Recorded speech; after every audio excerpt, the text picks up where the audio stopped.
Hello everyone and welcome back to the Benchwarmers Podcast. In this week's episode, I'm delighted to be joined by Chester goalkeeping coach, JON WORSNOP. John, how are you? Yeah, very well, thank you. Thanks for zooming in. It's a pleasure.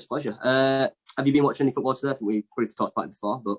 Yeah, I was just watching the Man City and Arsenal game, just watching how incredible Man City are and how great they are at possession. Arsenal couldn't get near them. Yeah. Do you think Man City are going to win title? Yeah, absolutely. So I think we'll crack straight on this. We're going to go a very long time back now. I think it was 2000 season, so it's before I was even born, really. But so you started off your career at Bradford City in their youth academy when they first got promoted to the Premier League. What was it like coming through an academy where Bradford haven't really been in the Premier League for too much of their, well, rarely, to be honest, throughout their existence? So with them just being promoted, what was it like in their academy? Yeah, it was strange, actually, because when Bradford had just won the league, this is quite fun. I travelled with the first team to Wolves, and we had to beat Wolves to get promoted. And I remember coming back, 16 at the time. I was just in the squad. I wasn't, I was still at school, but I'd already agreed to sign into their academy for the following season. But they've not really made into what academies are now. It was just still more of a bolt on from the old YTS scheme. So it was like more, I think it was the first or the second year of I think it was called a scholarship. Then. No, unfortunately, Bradford, they'd just been promoted into the Premier League. The training ground was pretty average. The facilities were average. You used to have to get changed at the ground, do all the jobs in the morning, drive to the training ground, do all the jobs, put the goals out, put the nets up, put the cones out, pump the balls up, get the boots ready before the first team turned up, train ourselves while the first team was training. If you were lucky enough, you'd get called over to the first team. I remember it was Paul Jewell was the manager. I think I remember the first week I was fresh out of school, 17, and he came over to see what the young lads were all about. And we was having a bit of a possession game, and I megged him and called Megs. He pulled me to one side, and he gave me probably the biggest roasting I've ever had in my life, to be honest. Kind of deserves that to feel like. Sorry, say that again? It feels kind of deserved, not going to lie, but... Yeah, well, obviously I laughed as well because it was a kind of funny thing to do. You're a young lad, you're a bit wet behind the ears, let's say, and you don't do that to the gaffer, apparently. But yeah, it was good. And just the facility just wasn't great. You can see they were trying to improve. I don't think they had any they had the aspirations, but I don't know if they ever believe that they'll stay in the Premier League for a few seasons. I think it was a kind of a one-hit wonder in their opinion, but they was making most of it. Did Bradford have like a specific goalkeeping coach to help out with young goalkeepers like yourself? Yeah, so when I first arrived, it was Mark Prudo, who was brilliant, and then in the second, Neville Southall. Yeah.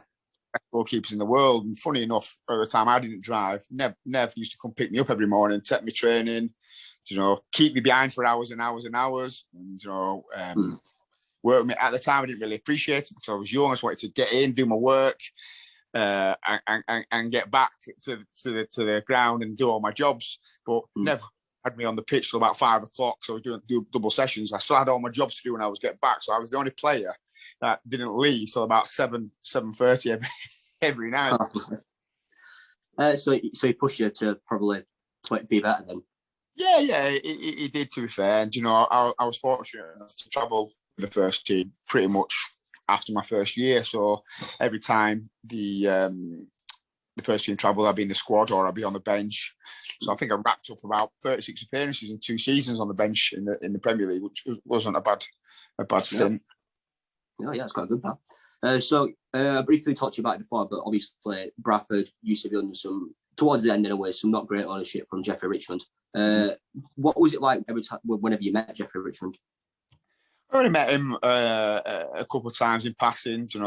At first he never knew my name for a few years. I don't think he was interested. And then obviously once I got into the first team, he seemed to always let on and recognise. But it was a funny era because you see a lot of chairmen now and sporting directors, etc., getting involved. You never ever saw him. You never saw him around. You saw him drive in. You saw he had a big Rolls Royce or a Bentley, and number 1 GR was his reg, and he used to come in to do it and go. But you know, I remember Gary Walsh, who used to be at Manchester United, and he was the goalkeeper at the time. I remember him saying, "John, the only thing you'll ever be at a football club is just a number. And when your time's up, and they'll always move you on." And I always a bit of a strange thing for him to say, but as I've got older and come to the end of my career now, it kind of resonates, and I was thinking, I knew exactly what he meant. Yeah, and I think it was in your second year at Bradford, but the first team signed Benito Carbone, who obviously at the time was on a really massive wage. It kind of ended up hurting the club in the long run. But did you ever get the chance to meet Benito? Yeah, obviously. After my first season, I was with the first team constantly. So I used to train with Benny. And Benny was one of these guys, after training, he'd always shout, John, come over here. And he just wanted to take for hours and hours and hours. And again, I didn't appreciate it because I was like just diving around for 3 hours at a time. Honestly, it was an absolute blooming nightmare. But yeah, he was good. He was really, really professional at everything he did. First there, last to leave, always. He had the likes of Dan Petrescu. There, Stan Collymore was there in my time. Robbie Blake, Gunnar Haller, David Weatherall. It was a really good team. Yeah. And then in 2002, I believe it was, you made the move to Chester City, who obviously then went on to reform to just become Chester. But at the time, they were in the National League, or whatever it was called back then. Am I right if you made your first professional debut there? Yeah, I was. Mark Wright was the manager. I had a few. It's funny actually because as a lad, I didn't really have any advice. I'd left Bradford, which was a big club. Stockport, Carlton Palmer was knocking on the door. There's a few other clubs, and then Mark Wright just called me up out of the blue, and I was like, "Wow!"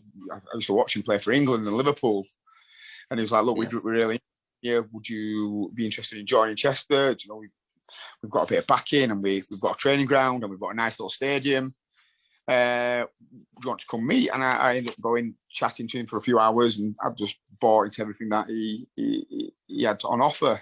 So yeah, and that's where I'd made a few appearances for him, and I enjoyed my time. there, to be honest. Did you ever have any reservations about dropping into non-league? Yeah, but as a young lad, you just want to go and play as many games as you can, and I thought it was a good opportunity to get the games in. So none. And again, without no advice, I followed the money, unfortunately, and that's probably the worst thing I do as a player. What I would advise anyone now is stay as high as you can for as long as you can, not just because someone's chucking loads of money at it. And back then it was a hell of a lot of money, so I just jumped ship and ended up dropping 3 or 4 divisions, which is really hard to get back up the divisions then after that. Yeah. The move came around to, I'm sorry, I had no idea how to pronounce this being Welsh, but is it Aberystwyth? Aberystwyth. Yeah, them. So obviously you're moving to a whole new country, a whole new sort of league here with the Cymru Premier. I can't pronounce it, to be honest, but did you ever Brand Premier League, I think it's called. That there. Did you ever have any concerns about moving to a Welsh league, it might be a bit of a drop down or anything like that? Yeah, but again, I had a mortgage to pay for. They're offering good money. A couple of lads from Chester knew the manager at Aberystwyth, so he'd seen me playing a couple of times, and he was keen to sign. He's one of them. He was. Gary, I can't even remember his last name actually, which is really poor from me. He was pestering, he was on the phone every single night, and I thought, God, this guy. So just because he was so keen, I thought, okay, I'll give him an opportunity. I'd had a season there. It was a long way. It wasn't for me. The standard wasn't fantastic. Although you get the opportunity to play in Europe, he was on TV all the time. But yeah, I was keen to get back into English football. Would you recommend to younger players nowadays then to maybe drop down to different divisions, maybe if it's in Wales, Scotland, Northern Ireland or Ireland? Would you recommend to younger footballers to maybe just broaden the horizons? Yeah, I've got friends playing in Iceland, Sweden, so even a little further the continent, you can travel, and there's a good standard of football, and 2 is good money, and sometimes it's probably better, if you went to Sweden or wherever to come back, because it's not as well known. So, in everyone else's opinion, you might think, oh, he's playing top level football in Sweden. It must be a hell of a standard. It must be the same as what it is Yeah, probably not, in all honesty. But don't know that. I think Ollie McBurney's brother, Alexander McBurney, I think I've just seen him sign Barnet. He's come back from a Swedish club. He was there for 2 years. So it's worked out well for him. Yeah, well, yeah, definitely. If he's playing a high level like Barnet as well, to be fair. Then the move came round to Droylsden. If I pronounced that one right. But how did this happen then? Did you decide to just move back to England, or was it a case of they came in for you? Yeah, I was keen to get back to England, and the chairman of Chester, Stephen Vaughan, was best friends with the chairman of Droylsden, Dave Pace, who was also the manager. And he'd give me a call. Stephen Vaughan, the old Chester chairman, had recommended me. He said, "Look, he's a really good young goalkeeper coming through the ranks. You know, would you be interested in it?" He just called and he said, "Look, do you want to come to Droylsden? It's Manchester. It's close to home." At the time, I was living in Bradford. It was a 45, 50-minute drive. There was Carl Serrant from ex-Newcastle, who had just joined. Trevor Staunton, who I knew, who was a Bradford legend in around non-league football. He was going there as the assistant. So it kind of made sense, you know, to get some of the lads from Bradford, who what you call home, you know, travelling in with me, or a bit of a close-knit car school, if you like. Yeah. How do you feel about them nowadays? And obviously, because they're having a few financial problems last season due to COVID-19, they resigned from the Northern Premier League. Are you sad to see this happen to them? Yeah, you know, you always have an affinity with any club that you've played with, because you spent time there and you've made friends. And when I say friend, somebody on the gate, a steward, you know, someone serving food at the end of the game. It's always a little, at these levels of standard football, it's always a bit more of a family-oriented field. You know, everyone knows who you are, you know them. So yeah, Dave Pace is still there, and he's putting his own cash in. He has done for many years, you know, 10, 15 years. And that's just his love for football. But yeah, it's really sad to see that happen. Especially if you're currently involved in non-league football as well, you don't really see it happening to fellow clubs. But so sort of half through the season then, am I right in thinking that you moved out on loan to a higher division to join Lee? I did, yeah. So and this is what you find in anything in football. Sometimes it's not what you know, it's who you know. So old assistant manager Steve Bleasdale, who was on the I don't know if you ever saw the Football Manager programme with Barry Fry. He took over Peterborough further down his career. It was all film, but he went as a manager. I've never seen it though. No. Yeah, it's quite good actually. He went there as a manager, called me up. They were struggling at the bottom of the league, and he said, "Look, would you fancy it? There's 17 games left of the season, or 15, something like that. You know, I can offer you a deal to the end of the year. We're going to try survive." So yeah, that was a move to league, and that was a real eye opener then, because I was getting real good experience back in the conference prem, playing against some good teams. So I think I really learned my trade then in them 15 games, you know, because the conference prem is top standard football. I would always say it's probably better than Division 2, because a lot of people drop out of Division 1 and 2 into the conference, because that's where the money's at. So the standard is massive, and you always see the teams in the conference go on to win the league straight after. You've seen it with Lincoln, you saw it with Halifax a few years ago. I think Barnet did it and came back down. You know, it happens all the time. I mean, yeah, you look at Barnet. I think you mentioned Barnet there, but they're currently bottom of the National League, aren't they? Well, other than the Null and Void whole situation, they would have been going down to National League South, wherever it would have ended up. But in terms of Lee as well, man, I'll be honest, I've never heard of them before I did research on this. But so they in 2008 turned into like a whole new club of league when they actually went under. You mentioned before you had like a personal connection with Droylsden because you play for them and you were sad to see what's happening with them. How did it feel actually during your playing career then to see one of your former clubs like Lee, who you spent time at, go under and have to restart in a much lower division? Obviously, it's sad to see any club go down, but the truth is that I was only at Lee for 15 games on loan, so I never really had that connection. It's you know, it's sad for anybody for that to happen. But you know, other clubs that I've been at, you know, i.e. Chester, now that was heartbreaking. That I'd spent a lot of time there. But Lee, you know, it's sad that it happened, but I didn't really have that affinity or connection because it was just a loan move. Yeah, fortunately. Yeah. And then you dropped down to the Northern Premier League, which obviously is 2 leagues below the National League. What was your thinking behind this? Was it just a case of you wanted to play football, or was it you saw Bradford Park Avenue as a possible project? Just again, it's weighing up that option of like a balancing act of being local and travelling, etc. What you find is you're on the road, and people don't realise you might train 2 or 3 times a week for the day or on the night. The commitment's massive. So Bradford, it was living in Bradford. It just made perfect sense. There was a new chairman who'd taken over, a guy called Bob Blackburn. He was talking about being in the league in 5 years, and he was trying to put a squad together who could go on that journey with him. So it just made sense for me to join, really. Yeah, and in the 2007-8 season, I believe they won the title. How was that your first piece of silverware that you won? I think we won some. We got promoted with Droylsden into the Conference North, into the conference. But yeah, probably second piece of silverware really with Bradford. How good of a moment was that then? Incredible, to win in the league. It's incredible. We celebrated. We drunk too much, and we started focusing on the league next year. Yeah, well, and then right, I think that you also worked under David Cameron. Yeah. Not the Prime Minister, the football manager, but whilst he wasn't at the club for long, the Bradford Telegraph and Argus newspaper described him as one of the best managers in Bradford Park Avenue history. So, how was he with you? Oh, really? Recommended Cammy, because I played with him at Chester.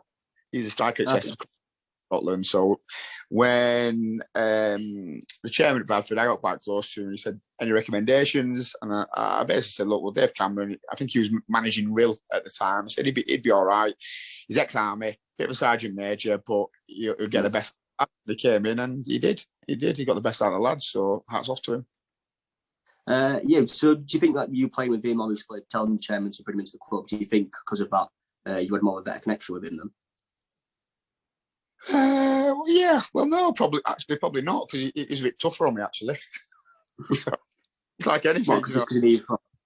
Yeah, he always made an example of me, and he's going to give him a bollock and me. So it's one of them kind of things. We'd speak a lot on the phone as well, so I knew it was a motivation tool to get the best out of the rest of the lads. So I'm thick-skinned and I'm tough, so it made no difference to me at the time. Yeah, and you had a few stints after that at the likes of Whitton and Welsh Town.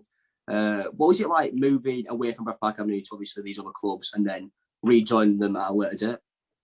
Yeah, it's obviously when you come back and you've had a good season, it's always good because everyone always remembers you and is always super nice to you. So when you come back to these, Bradford Park, I'll always have an affinity with. It's my home club. Then with Bradford, so you always look out for their results. I don't want to say I'm a journeyman, although it looks like it. It's just that when you move to the next best team or the next best promotion or the next best opportunity to progress through the ranks. So it is strange. But I think I left Bradford Park Avenue. I went to Guiseley. Yeah, I think. I was going to say that. Were you just on the dual registration with Whitton and Ossett? I can't remember. I'm not going to lie, because I couldn't really find much. I've just used Football Manager. I've used that and looked. And then it just said you had time at Whitton and Ossett. Yeah, I can't remember where that fell into place, but I might have had spells, but no. I think it was just to try to get games. It might have been a couple of loan. I think the Ossett one was a loan move. I think the Whitton a loan move as well, just to get games. He might have had an injury, come back, and then gone out to get a couple of games on loan. Yeah.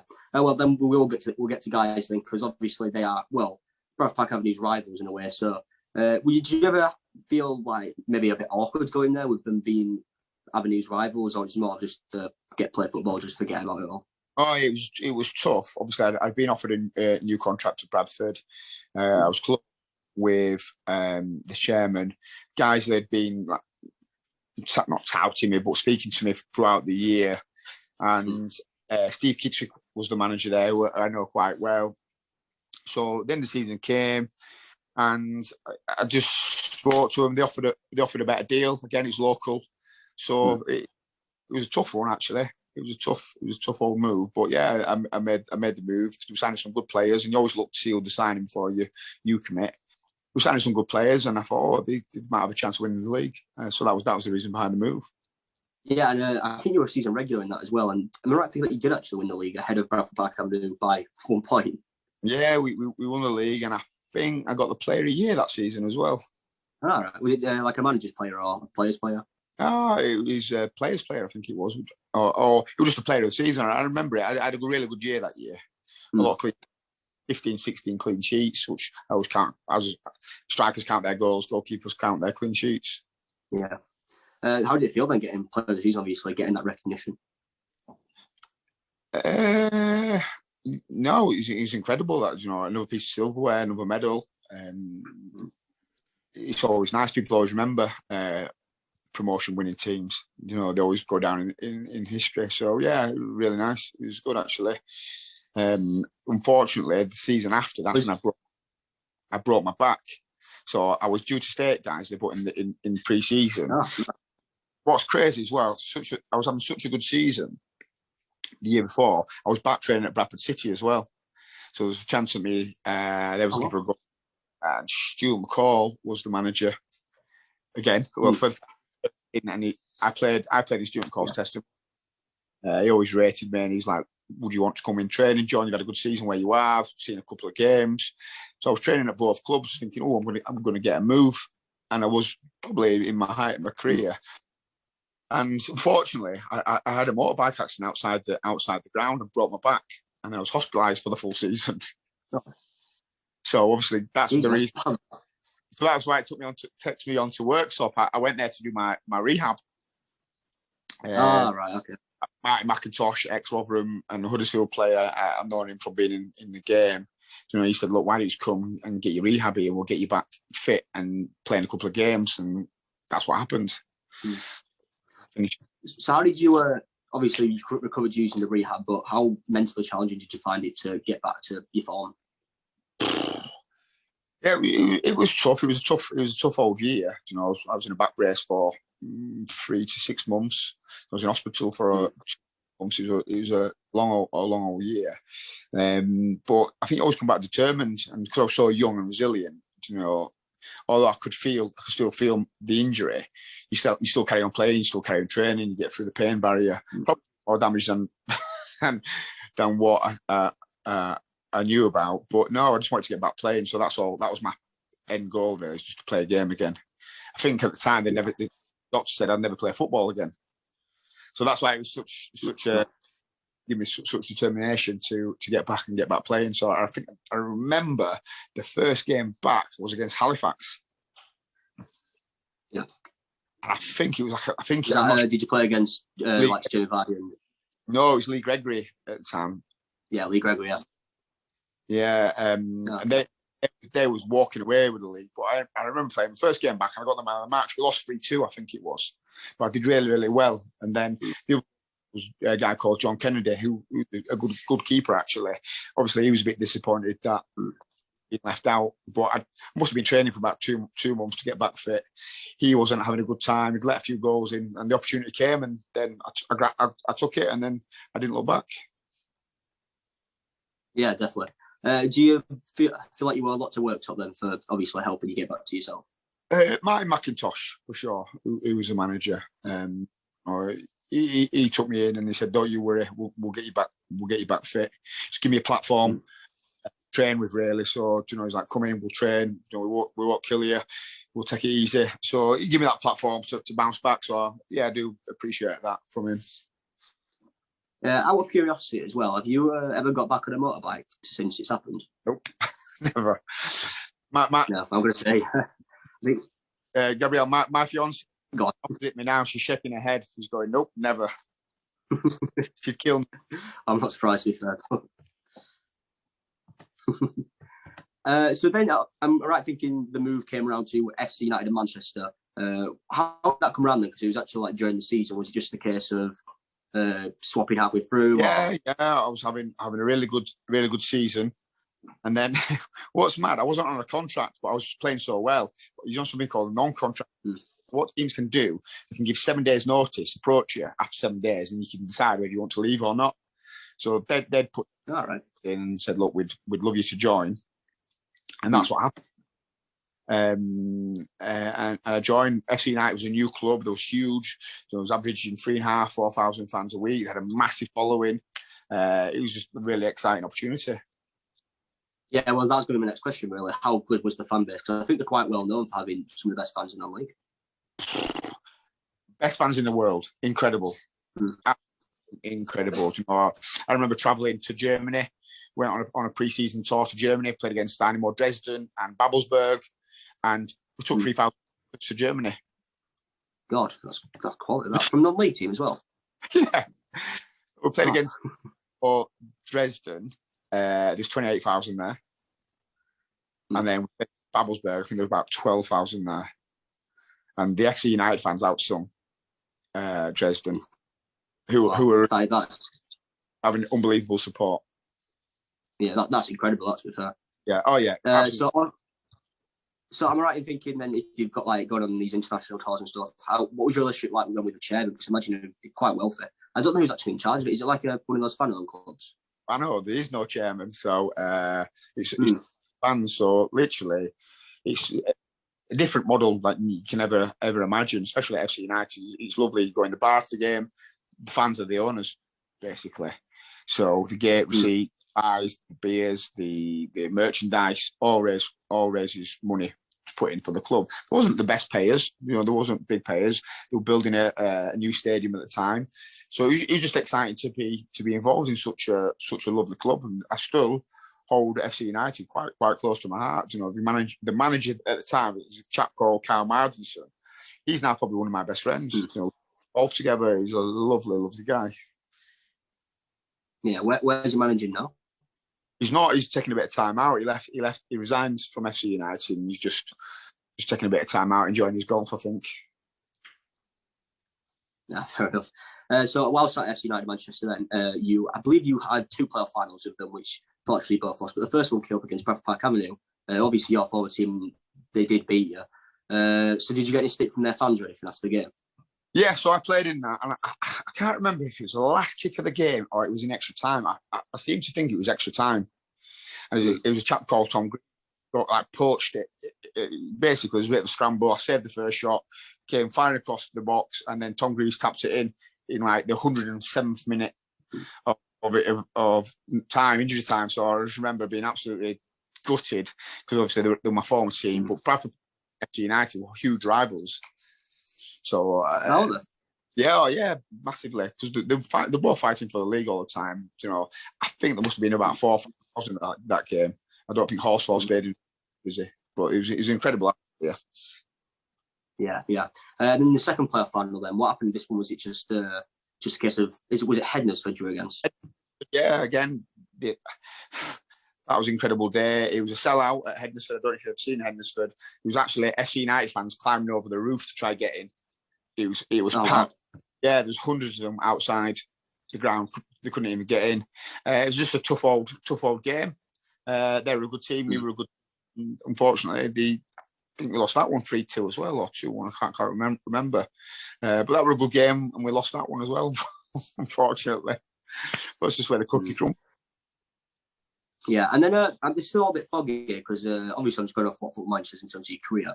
But it says that you had like a really short stint at Guiseley, where it doesn't sound any appearances to be honest. But so am I right thinking that you went back to Guiseley after FC United?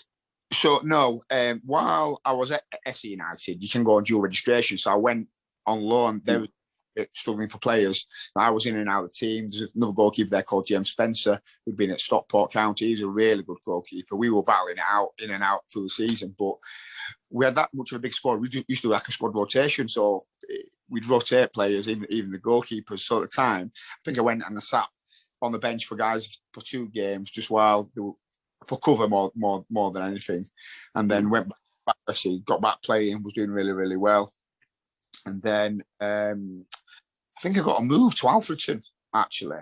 Yeah, Alfreton. Yeah, I was playing well. Alfreton came in. There was in the Conference Prem. Nicky Law. Funny enough, this is really interesting, actually. Nicky Law was the manager of Bradford City, who released me and didn't offer me a new contract, but then he was the manager of Alfreton. He signed me. Yeah, but I remember pulling him and saying, why? And he said, we just don't have the money to keep. at Bradford, John, and I was like, I was on peanuts at the time. I was on, you had people like Carboni on 40 grand a week. Yeah. Which back then, it seems nothing now in modern day football, but back then that was like an incredible wage. But yeah. Yeah, well, they'll put out of business, didn't it? So yeah, I signed and he made me captain. Yeah. Well, is that like an apology or just? I don't know. I was playing some good football. And we went on this great. We had John Akinde, Sean Harrod, Paul Clayton, Chris Westwood, Michael Wilde, Dan Bradley. We just had this incredible team that they'd put together. And we went on this crazy run. And Cambridge were top all season, and we were second. And towards the end of the season, the league deducted us 3 points. And this is how crazy non-league football is. When I signed, secretary sent a fax with my registration, but he sent it upside down. So it never actually landed. All of the phone and the check and said, we're signing and there's all the paperwork, and sent it through the post. So really didn't want Alfreton to get promoted because they wanted Luton and Cambridge to get promoted because there was 2 football leagues. And Alfreton was just a small club, and it would from in the EFL that the small town Alfreton had made it all that way. So they deducted us 3 points with about 4 games to go. And then we only needed... Because you were unregistered? I was registered, but the secretary had faxed my registration form upside down. So the league never got it. So it caused all sorts of... Anyway, we didn't get promoted. We didn't get in the playoffs, and we ended up finishing a point just outside the playoffs, which took me... it was quite disappointing, actually, because we thought we was going to do it. We were by far the best team in the league. But there's some good teams there. Luton, Andre Gray, obviously. Cambridge had a great team. In that year, Cambridge and Luton got promoted, went up. Yeah. Well, you mentioned Andre Gray as well there. What was it like against him? Because obviously he's going to play in the Premier League. Yeah, he was a good player. You could see it. He was never going to stick around. And there's loads of players like that still to this day in non-league who, if they get the opportunity, they'll go on and they're quite comfortably be a Premier League or a Championship player. Would you say there's anyone at Chester right now who could potentially go on? Yeah. There's a couple, actually. There's George Glendon, the captain, central midfielder, ex-Man City. Very, very good. He's a magician. Just signed a new contract, hasn't he? Yeah, he has. Yeah. I like Danny Elliott, the striker. He's from Port Vale, playing for... We signed him from Port Vale. Very, very good. Young, bit raw, very quick. There's a good young lad there called... Lloyd Marsh Hughes. He's very good. He's only 18. There's a lad there called Will Goodwin who's just signed for Stoke. He's 18. Stoke have just took him. There's some good players there. Yeah, definitely. So we'll sort of go back in time in a bit. So obviously at Alfreton you had John Akinde up front. He's gone to play in League One with Gillingham. How good is it to have as a goalkeeper knowing that if you do your job in net, a player like John Akinde up front who can do his job up front? How much of a boost is that for you? That year had put John Akinde on the map, actually. He was on fire. He was a beast. He was 6'4", 17 stone of pure muscle. The ball goes up to look. He was an absolute animal. He was an animal. So it was great to have him on your team, actually. And then I think was it from there that you went on to join Chester? Yeah, so Alfreton offered me a new deal. I got the Fans Player of the Year at Alfreton that year, and then Chester came knocking the old club. Steve Burr was the manager. I was going there as a number one goalkeeper, so it made perfect sense. I was excited back. So yeah, big club. Chester's a big club, so that was it. It was a no-brainer. How different was it from the first time you were there? Because obviously it's reformed now. Was it much different? It was a lot more friendlier. It wasn't when I was there. It was more of a league club. I think they knew what had happened and they had to be quite wise in spending. They still had the fan base there. The ground was still the same. But no, Chester. And then was it at Chester as well where just find it. Was it in your first season at Chester that Alfreton actually got relegated? Welsh, obviously after you joined Chester. Yeah, I think they didn't have a lot of the players. So just on the John Kindy thing there, our first game of the season was against Barnet, and I'd had a good season before, and Barnet was incredible. We lost 5-0 that game. We got absolutely run ragged. Not one goal was probably my fault, but we lost 5-0. And I remember the abuse that I got from the Chester fans. My Twitter that day blew up. And Steve Bird dropped me for 2 games. I was like, I can't really say I blame him, to be fair. Yeah, he could have dropped anybody. He should have dropped the whole 11. But it wasn't that we were particularly bad. It's just that Barnet was particularly bloody good. You know, there was a good team, and they went and they romped the league that year. I think they lost games all season, so they were good. But I ended up getting my place back, and I had a really good season, and I got the fans player of the year that year as well, and a new 2-year contract at the end. Yeah, so you've got the fans player of the year at Alfreton, and then the season after at Chester.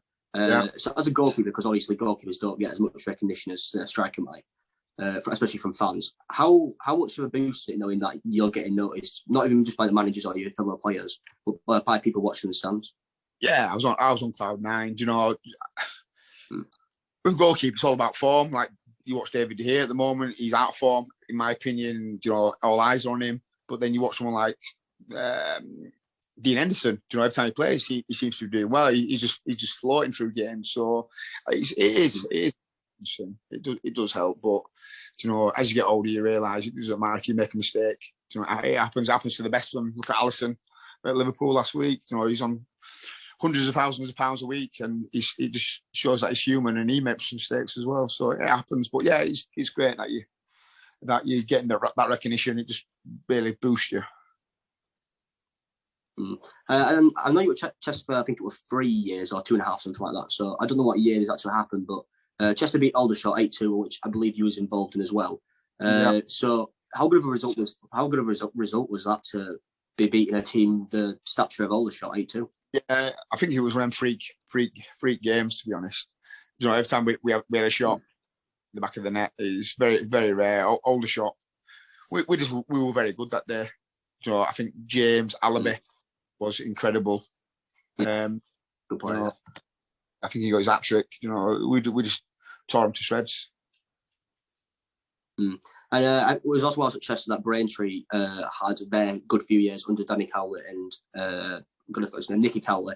So when you actually came up against Braintree, obviously never really a big club to be honest. I think they're not doing very well right now in the National League South. But what was your thoughts coming up against? Because obviously not a massive club like the likes of say York City or someone who might be currently at National League North level. But they're having a good season. They've got good managers. Does your mindset change because they haven't got a massive history behind them or anything like that? No. The Cowleys were unheard of. Braintree were, you know, just another team. The pitch was terrible. It's always terrible at Braintree, and you know, sometimes it's harder to play against teams like that because you know the direct, the big, the physical. They're all 6'4", 6'5" lads who play for set pieces, so it's hard. Always windy.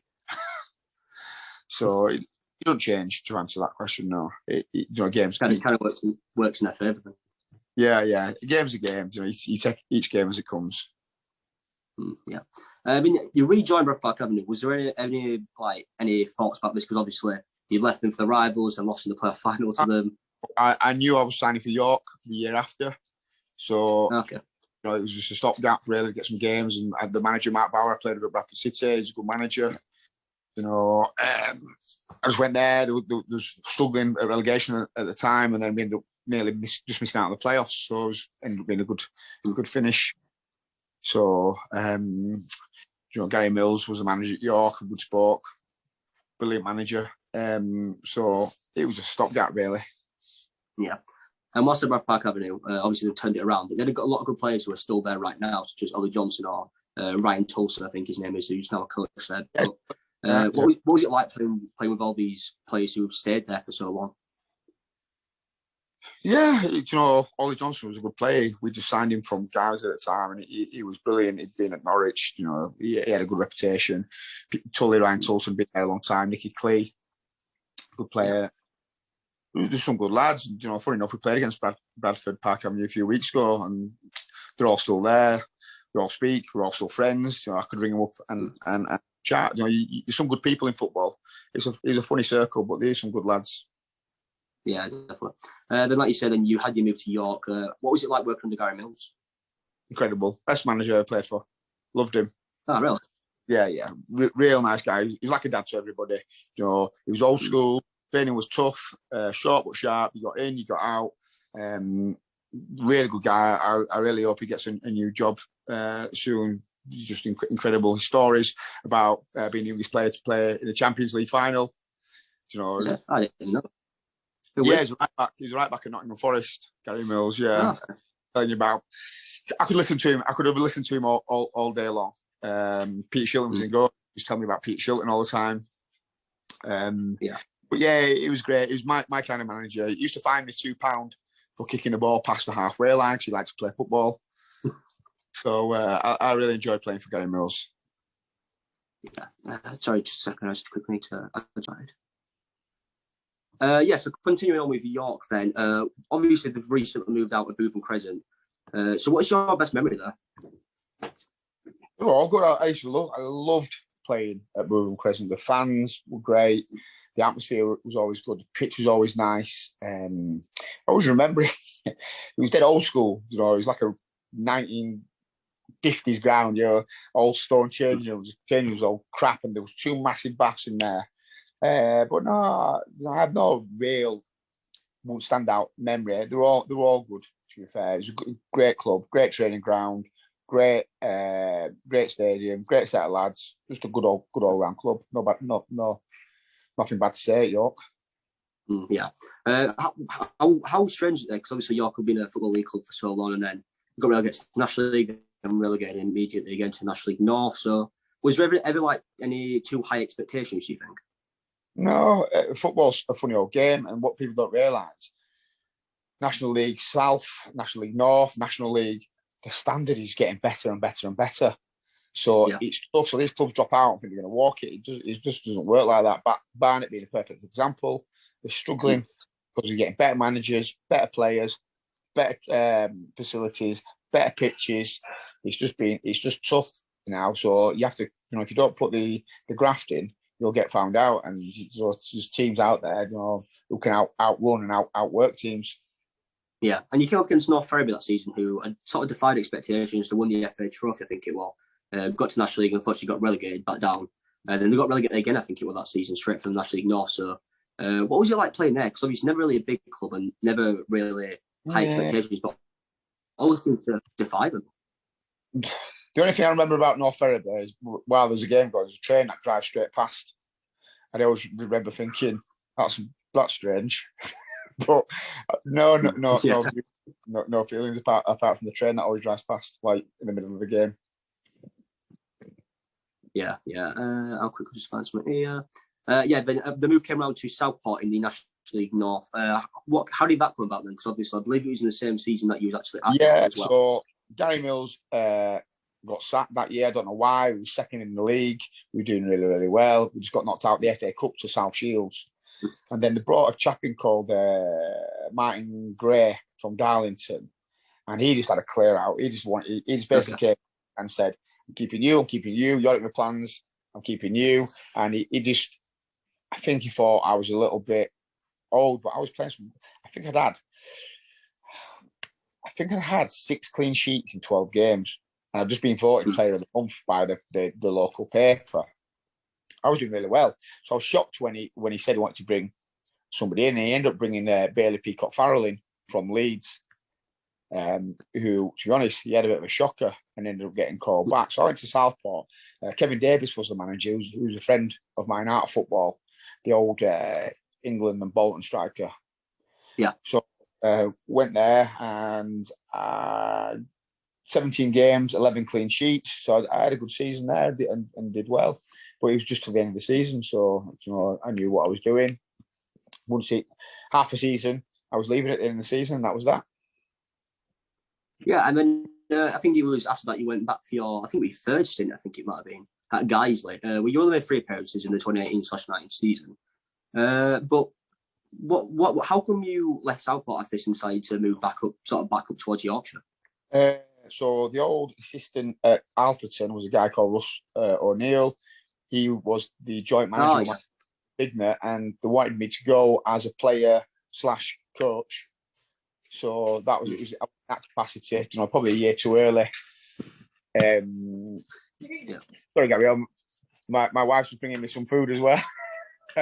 It's fine. I couldn't make that transition from player to coach, so I really struggled with that. So I really didn't enjoy my time because I couldn't get my head around not playing every week. Yeah. What was it like working with Russ and Marcus Bignut as well then? Yeah, good guys, still speak. Played him last week a few months ago and beat him, so I let them know. I rubbed it in. So, yeah, good guys in football. Yeah. We'll move on then now to sort of Chester and obviously everything going on there, because how did it come about for you to become a goalkeeper coach there? Was it originally just like a player sort of role and then you switched to a goalkeeper coach? No, I've gone there as a player coach as well. So I've always wanted to work with Burn and John when they was at Salford to do some things. And we got in contact, we spoke and said, we'd love to come back. We'd love you to be in some form of capacity. We've signed a goalkeeper already, but pushing, but coming as a coach / player. So that's when I was ready anyway to just not play as much. And I've gone there and I've really enjoyed it. And I've gone as kind of not just a goalkeeper coach, but more of as an assistant. They know what they're doing, but they value my opinion. I'm not scared to tell them what I think, and that's what I think they appreciate about me. So if I don't agree, I say I don't agree, and they'll either take my comments on board or they'll go with their own comments, and that's kind of our understanding. But I think they like that. I'm not a yes person, and I stand up for what we're playing some good football, and I really enjoyed it. It's just a bit gutted that the season's finished so early because we were second in the league. We had a good opportunity to get promoted this year. Yeah, and I think that Chester also are they a fan-owned club? Yeah. Are they a fan-owned club? Yeah. So, judge from obviously you play for a lot of clubs, I imagine some of them haven't all been fan-owned clubs, but do you find it better playing for a fan-owned club compared to like just a single-hand person running a club? Do you think it makes it easier by any chance? No. What you find with the fan-owned clubs, it's always more of a financial struggle, hand to mouth, where somebody who's backing it, they can back it for the year and they've got the money. You play for the managers as well, so it's irrelevant whether it's a fan-owned club or owned by a chairman. You play for the club, the badge that you're representing. They pay you your wage. You play for the fans. You do your best. Ultimately, you're playing for yourself as well. Don't forget. Yeah. So, what are your thoughts then towards the null and void of the season? Because I believe Chester are doing quite well in the league, and you've kind of noticed that the teams like Guiseley are maybe not as financially back. They are near the bottom of the league. They've voted for it to be null and void, but they look at likes of Gloucester and York who are voting for it to continue towards the top of the league. But I think quite a lot of people were surprised when Chester voted for it to be null and voided. So, what are your thoughts on that? I'm on the fence because one, I think what a waste of government money in the first place, even starting the league. But then two, this disease is a serious killer. So there's no real testing going on. So I just feel like it's probably the safest thing for them to do, unless they could make it a secure bubble. So I'm on the fence. I wish it had carried on for our personal point of view, but I understand the reasons why it's not. So I've got to respect that too. What was Anthony Johnson and Bernard Molly's sort of thoughts towards us? Probably the same. We're having a good season, so for selfish reasons we wanted it to carry on, but for other reasons we understand that it can't. So we just have to accept it and respect it. And so, sort of on Chester as well, how have you found it moving to a goalkeeping coach role? Have you sort of found it easier than when you first went into it at Guiseley, or are you still sort of learning? Obviously, a few seasons in now, I've enjoyed it this year at Chester. I've enjoyed working with Byrne and John. I've enjoyed being back at Chester, even in the capacity. Like I said before, it's not a goalkeeping capacity; it's more of a coaching. I'm getting coaching time. I'm learning from guys as well. I'm getting a say. I'm vocal, so I'm respected by the lads. So no, I'm enjoying it. And if Byrne and John ever got a move, and I think they would, because they're great managers and they stepped into the league. I'd take me with them. Yeah, I'm not too sure actually. I probably should have said before, but who the current actual sort of Chester first team goalkeeper is? Is it a guy called Louis Gray? He's ex Everton, ex Wrexham. Really good. Carlisle, yeah, really good up and coming young goalkeeper. He'll have a good career. He's got a chance of getting back into the league, that's for sure. He's got. Do you specifically work with him then? Yeah, I'll work with Louis and I'll work with the team. Obviously, Louis is my priority, but he's a good lad. Got a really good attitude. He's a good size. He's athletic. He's really fit. His distribution is good. He comes to crosses. He's a good shot stopper. He's a good all rounder. So I think he'll be playing in the league very soon. Yeah. Well, hopefully it's with Chester as well. But we'll sort of move on to more of a personal side of things and just about you. But sort of judging from this podcast, I'm going to guess you support. I'm going to guess it's Bradford. Is it Bradford City? No. No, who was it? Tough one. Probably. Okay. Probably, sorry. Nobody. I actually support die hard. I love watching Man City, but I love watching United. I love watching Liverpool. I love watching Barcelona. I love watching good football, but I love watching Tottenham because I love Jose Mourinho. So I don't want to pin down. I do look out for Chester's results. Look out for Bradford Park Avenue. I look out for Bradford City results. But I'm not an avid. When I hang up my boots, I'll be taking my son to watch them because I don't support them. I just look out for them because that's my infinity with them clubs. So I'm living in Cheshire now. So closest club probably would be Manchester City or Manchester United. I'd go watch them because I'd like to see the football that's on offer. Yeah. So, like you mentioned, you watch teams. You watch certain teams there as well. What are your thoughts on Liverpool this season? Obviously, with everything that's happened with them. I think they've been unlucky. They've had some injuries. Van Dijk's massive. Henderson went down at the weekend, and they have them seasons. I'm surprised they haven't gone out and bought in the window. They didn't, but yeah, I think they'll finish top four, but they won't get near City. City just too resilient.